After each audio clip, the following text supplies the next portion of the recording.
Welcome to FRC Media News for Thursday, November 16th, 2017. I'm Keith Tebow. Tonight we get reaction from the business community on the Fall River City Council's voting setting up the property tax rates for 2018. We have an update on the Water Department's ongoing water pipe repair project and details about the creation of a book to honor World War II veterans.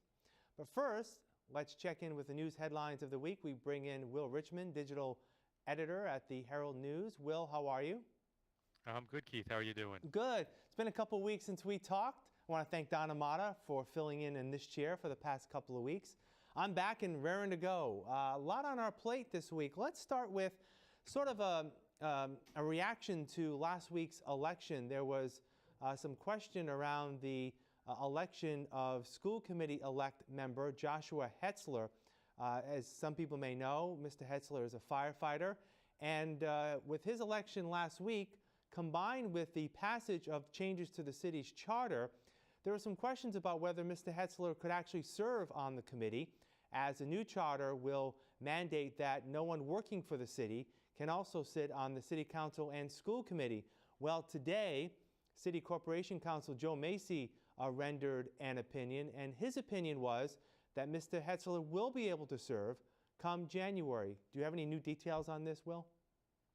Sure. Well, at this point, the decision is based on the idea that he was elected based on the old charter.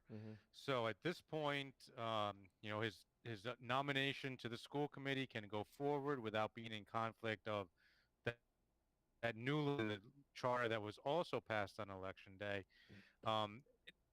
Question, however, that come the next election in 2 years, he will be now under the new charter language, which means if he is going to serve out this term, he'll have to make the decision in 2 years whether or not to run for school committee and potentially give up that position in the fire department, or not run again. So he's looking at one certain term here before any hard decisions have to be made.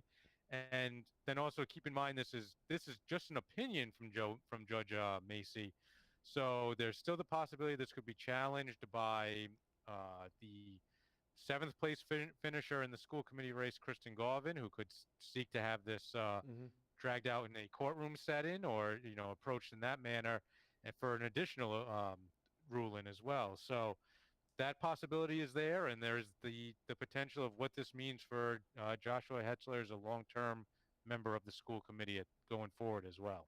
We did reach out to candidate Kristen Garvin, asking her opinion on this issue, and she said that she had not seen, properly read the entire opinion by Corporation Counsel Macy, and she's still weighing her options on what she may do next in terms of going forward with this process. All right, moving forward back to Fall River City Council this week. Very important vote. They set the tax rate for residents and commercial businesses in Fall River in terms of property taxes for 2018. And what the council voted to do this year is to actually shift more of the burden toward the residences as opposed to businesses, which they did last year. So fill us in on how this works. Sure. So there's tax factors that are set for both business or for commercial and residential, as you mentioned. There's a discussion or a motion put forward by the council to keep it status quo as it has been in previous years. That discussion then shifted to one that would make the tax factor more favorable to businesses. It's a slight shift over the current or what had previously been in place, and this would benefit businesses slightly, but on the other hand of this is that the burden that is lost to business is shifted to the residential side. So you kind of have to keep everything balanced here, and if you make changes, the change goes one or the other to the other side. So this will reflect on a slightly higher tax factor for residential properties in the city.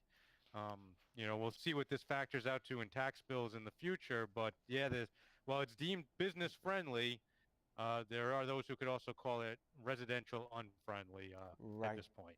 Right. And so it's noted in the article in the paper today, it said that the residential taxpayer under this tax factor that was voted this week would see an increase of their taxes of about $195, and the industrial taxpayer will still see an increase of about $463. That takes into account the fact that when the City Council approved the budget this year, it did improve a tax increase overall of 2.5%. So even though it's a little more favorable to businesses this year, both residences and businesses would be seeing an increase in their tax bills regardless to what the tax factor is. I know it can get confusing, but by and large, that's the outcome of what happened this week. Also in the City Council, you have an article in the paper, I believe in today's paper, talking about the future of the leadership of the Fall River City Council. Current City Council President Sean Kadim is looking to be reelected as president next year, but he has some potential challengers to that seat, and one of them is a former City Council president, correct? Correct. So at least 4 elected councilors have either self-identified themselves as interested in being the president, or other members of the council have indicated to us that they've been approached by those councilors to see if there's any interest in voting for them. So we have, as you mentioned, Sean Kadim, the current City Council president, along with Joe Camara, Steve Long, and Steve Camara. And then on top of that, it also appears that there's a little bit of a package situation happening with Sean Kadim and Cliff Ponte, where they may run as a sort of president-vice president package to garner additional support as well for that effort. So, and it looks like Sean has a good amount of support at this point. There are councilors who are already interested in keeping him there. So there's plenty of time for this to play out, and we'll see what happens with this one. Yeah, there really is never been any rhyme or reason as to who becomes a City Council president. It's obviously a vote of the body on who they want to lead them going forward. Some people have pointed out that those who finish at the top of the balloting in the election should be given that opportunity. And in that case, Cliff Ponte was the #1 vote getter in the recent election, with Sean Kadim second. But looks like Mr. Ponte is willing to allow Mr. Kadim to continue to serve in the capacity of president, and that he'd be interested in the vice president's position. So this will all shake out with the official vote coming on Inauguration Day, which will be just after the new year. Elsewhere, Mayor Correa, newly reelected Mayor Correa, making some changes to his administration. The Herald News just posting this afternoon online that it looks like the mayor will have a new chief of staff, a position that has not been filled in quite some time. It looks like the individual filling the chief of staff position may be his campaign manager. Fill us in. Yeah, so the shakeup is continuing at Government Center. Last night, his campaign manager Jen announced on her Facebook page that she would become the chief of staff in the mayor's office. So she'll slide into that role. Like you said, it has been vacant for some time, and this would be the 3rd chief of staff in the Correa administration after he started out with a friend of his, Christopher Pereno, and then after his resignation hired retired police officer Michael Hoare. Additionally, the city planner William Kenny was let go this week, and we're hearing there's other shakeups as well. There might be a new Department of Community Maintenance director coming into play soon, and so who knows? With a second term in hand now, it looks like Mayor Correa is really trying to put his stamp on. Putting a stamp on the government that's working under him, and we're having some technical difficulties with Will. Government. Yeah. All right. Well, let's talk about what's coming up over the next few days. Sure. We've got to look at market rate housing and the popularity of that in the city, as well as a follow-up this weekend looking at some past police officer involved shootings in relation to what happened this week on Sunday night with the killing of a 19-year-old New Bedford teenager and a shooting involving a Fall River police officer. All right, well, sounds good. We'll talk again soon. Take care. All right, have a good weekend, Keith.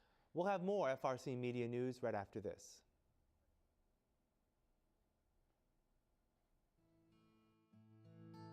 Here are some job descriptions on the latest hot jobs list from the Fall River Career Center. Site Safety Manager. Amazon, located at 1180 Innovation Way, is looking for a full-time site safety manager responsible for partnering with a site operations team in the fulfillment center to execute company safety policies and ensure compliance to all applicable local and regional regulations. Job number 983-0184. Cook. Stepping Stone Incorporated, located at 522 North Main Street, is in need of a full-time cook responsible for preparation and cooking of daily meals, including breakfast, lunch, and dinner, as well as preparing and cooking lunches for working clients. Job number 982-9450. Housing Case Manager. Justice Resource Institute, located at 99 South Main Street, is looking for a full-time housing case manager to provide support services to families moving into permanent housing in the Fall River area. Job number 983-1902. Ulta Beauty, located at 560 Mariano Bishop Boulevard, is looking to fulfill the following full-time positions. Prestige Beauty Advisor. Job number 982-9390. Task Employee. Job number 982-9388. Cool Smiles, located at 533 Pleasant Street, is looking to fulfill the following full-time positions. Dental Assistant. Job number 982-6750. Dental Anesthesiologist. Job number 982-6463. For more information on these or other positions, visit frcmedianews.org or call the Fall River Career Center at 508-730-5000. Welcome back. As we mentioned during our opening segment, the Fall River City Council has set property tax rates for FY 2018, shifting more of the burden this year to residents than businesses. We spoke to Rob Mellion, President and CEO of the Bristol County Chamber of Commerce, who feels the move will make the city more business-friendly. It was very important. Last year, the City Council elected to raise the tax shift on businesses from 1.69 to 1.72. This year, for next year, the City Council chose to roll it back to 1.70. That is part of a trend that we have been working at the Chamber of Commerce for the last 8 years in having a tax shift that is less than the maximum tax shift available to the city. So a tax shift that is more business friendly, that is part of a certainty equation that we can provide particularly to businesses that want to locate into southern New England. This is part of a strategy that we have in trying to get them to come to Fall River. In addition, it's part of a strategy that we have in helping businesses expand who are here in Fall River right now. So we are very excited over the fact that we got a 1.7 tax shift that is something that we can market to the entire region so that Fall River is a place that businesses want to locate or expand within. An ongoing water pipe improvement project throughout certain parts of Fall River over the past few months has caused numerous traffic detours. Administrator of Community Utilities Terry Sullivan provides this update on the work and why it is so crucial. Most of the water main we're replacing is from the late 1800s. Very, very tuberculated pipe. So you saw the section of pipe that we have. An 8-inch water main is reduced to 1 or 2 inches of flow capacity. That's 140 years of layers of rust, layer after layer after layer. It's referred to as tuberculation. That's what causes rusty water. If there's a fire or a flushing of a hydrant and it changes the flow path, that rust breaks off. That's generally where people get rusty water from. In addition, by reducing the flow capacity from 8-inch down to 1 or 2 inches, if there's a fire, when the fire department tries to pull water off that fire hydrant, there's not enough volume. So in some cases, the public will complain, you didn't maintain the fire hydrant. Generally, that's not the case. Generally, the pipe's tuberculated, you can't get enough water through. So we've replaced over 60 miles over the last 16 years. got about another 40 to 50 to go, but it's been a fantastic program, a dramatic improvement to water quality and water volume to the customers, but again, very expensive. It's about $1 million a mile to replace water main. So we're about $80 million in between water main replacement and drinking water treatment plant improvements. It's been a fantastic program, but again, very costly, but very needed. Now, initially, the pipes that were put in the 1800s, cast iron, right? Yeah, so in 1885, let's say, for example, the pipe in High Street was a good quality product. It was cast iron, obviously good quality if it's lasted over 140 years. But back in the 1800s, there was no lining in the pipe. So water causes rust, so water can be aggressive. It attacks the metal in the cast iron and causes layer after layer of rust until it actually fills in the entire pipe. The new pipe that we install is ductile iron with a cement liner. The cement liner protects the interface of the water to the metal, so the cement is replacing that. So we're hopeful instead of 140 years, maybe we can get 240 years out of the pipe. I won't be here to see that, but we're hopeful. One goal of School Superintendent Matt Malone is to ensure that Fall River Public School buildings are safe for students, teachers, administrators, and visitors. Vigilant steps to make sure this goal is met is being carried out by Joseph Correa, who serves as the school administration's Director of Environmental Services. Every school has a safety plan from evacuations from whether it's a fire or a gas emergency or whatever the case may be. I mean, anything you can dream up of, it's already in a plan, and we practice it. That's the most important thing, because anybody can write it down, but we practice. We practice, we practice, we practice. We make sure that students know the difference, which I'll give you a good example.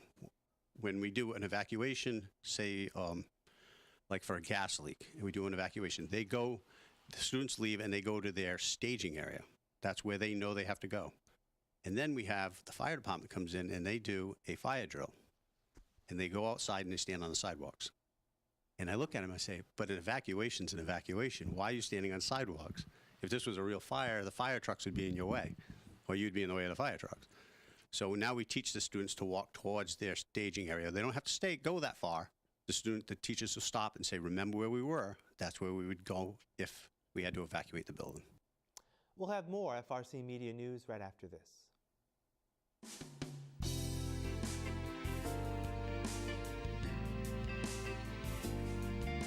So today we have Kitty. She's an 8-year-old calico kitty. She's very loving. Even though she is older, she's definitely a great companion animal. She would do best in a quiet home. Here is too much action for her, and she is very, very, very shy. She wants to be your friend more than just a companion. She deserves to be number one in someone's life. She was an owner surrender, and she didn't really get much attention there either. So a home that treats her like a queen is the best home. So if you'd like to see Kitty or any of our other cats, dogs, and various other animals, come to Forever Paws. Today on Hot Dogs and Cool Cats, we have a very silly girl by the name of Vicky. She's a 2-year-old pit mix. As you can tell, she really likes her belly rubs. She's a very sweet girl, likes to play, certainly likes to be around people. She's absolutely overjoyed when you come and you see her. She was an owner surrender to us. Unfortunately, her previous owner couldn't continue to take care of her, so she needs a new home. I think that she would do excellent with other dogs, kids. She'd be fantastic. So if you want to come down and meet Miss Vicky here, we are located at 300 Linwood Street. We're Forever Paws. And Reverend Dr. Robert Lawrence are working on a book project to honor local veterans who served during World War II. Reverend Lawrence met with FRC Media News recently to give us the project details.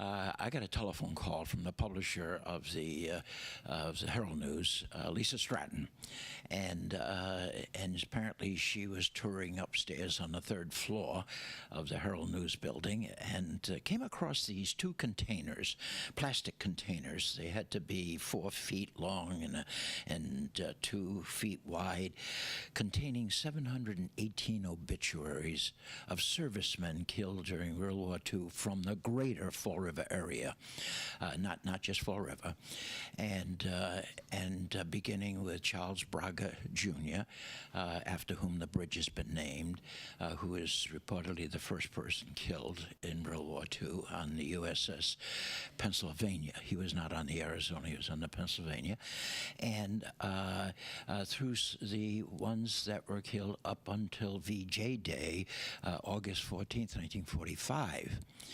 And so they've been up there for these 75, and these are mostly 18, 19-year-old kids at that time. And her question was, you got any ideas as to what we should do with them? And I said, yep, I got a good idea. Let's publish them.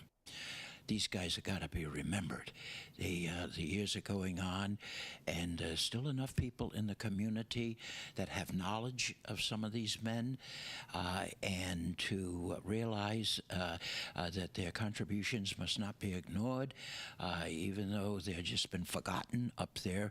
But there's still a lot of people who have these memories that should not be forgotten. And so what better tribute can we really pay to these men for their sacrifice these many years later than to publish a book? That'll do it for this edition of FRC Media News. You can catch FRC Media News Thursdays and Friday at 6 p.m.